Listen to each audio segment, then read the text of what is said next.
Welcome back. I'm Kelsey Fabian. It is Fitness Friday here on WBKB early morning, and Kelly Bolin joins us from Bay Athletic. Good morning, Kelly. Good morning. How are you? I'm great. How are you? I'm good. So now I understand, even though you work at Athletic Club, you also have a passion for food.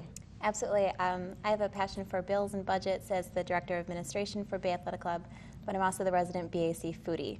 And so what are you here to talk to us about today? I want to help people remake the typical American work lunch. So we're going to overhaul 2 typical lunches. And what lunches are those? What's the first one? The first one on the chopping block is the peanut butter and jelly sandwich. So you can make a lot of changes to a peanut butter and jelly sandwich just by, if you're having it on wheat or white bread, change it over to wheat. If you're already doing that healthy change, try a wrap. And then substitute the jam or jelly with real fruit. Just sliced bananas, sliced berries or strawberries can really help decrease the amount of sugar that you're putting into your meal. Bananas and peanut butter are so good. Yeah. What about, I usually put honey, a peanut butter, honey and banana sandwich. Is that okay to add on there? That sounds good. Honey is a great healthy sweetener.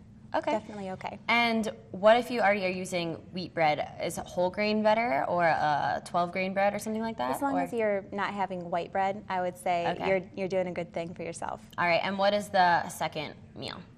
The dreaded leftovers. There's a lot of brown bags out there that have limp lasagna and cheesy casseroles and just maybe not the healthiest options for lunch. It can leave you feeling tired and low energy in the rest of your day. But the leftovers can definitely be a healthy option. Try in your dinner the night before, making an extra portion of chicken or fish and add that to a big salad with lots of vegetables or even a wrap. Great vegetables to throw in there are tomatoes, broccoli, cucumbers. All these things carry over well. Put the dressing on the side so things don't get soggy or limp, and you have a wonderful, healthy salad or wrap to take with you. I had recently just had a wrap with cucumbers on for the first time with chicken. It was actually very good. That I had sounds never amazing. thought to add that to that. Throw a little hummus on there too. I can see that being really, really good. And for why could lasagna or a carby, starchy meal like that, why does that leave you feeling tired if you were to bring that for lunch? It's just a little heavy. It makes your blood sugar go up and then crash down because there's not a lot of good vegetables that have fiber and just lots of water content to get you through the rest of your day. They just have a lot of sugar, and then all that sugar burns up and you feel tired. I feel like that's the last thing you would want because you'd be tired, right? When you're trying to get through, pushing through the end of the day. Right, the 3 o'clock blahs, when people usually feel tired, that's a lot of part of it is what you feed your body and how much water you're drinking. Now, what if you have a really busy day at work, you don't feel like going home and making dinner? What would you suggest if someone wants to go grab food or if they want to go out to eat rather than home at cook? What would you suggest they try to eat?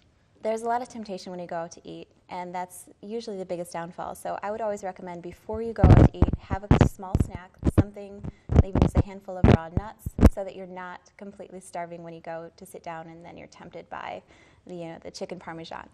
And then in any restaurant, there's always a lean protein. There's usually rice or potatoes, and then get the steamed vegetables. You can ask for steamed vegetables and just ask for it without oil. So sometimes they make vegetables, but then they'll put it in a lot of butter, which is better than some things, but definitely with no oil, you're going to have a better meal. So we call that the big 3. Lean protein, a whole grain, if you can, or potatoes, and then some vegetables on the side. And now, have you always been into healthy eating, or is this just something over the years you developed as a lifestyle? I would say I was raised by my mom, who always fed us really well-balanced meals. So I think it started from there. She was a good cook, and she taught me how to cook too. And even through college, I remember my roommate in college saying, "Gosh, Kelly, you're such a healthy eater." So I think it's just been a lifelong passion, and I've been so happy to be able to share it with others through my job at Bay Athletic Club, and just reaching out, coaching people on making better food choices and how to cook with it. All right, well, thank you so much for being here, Kelly.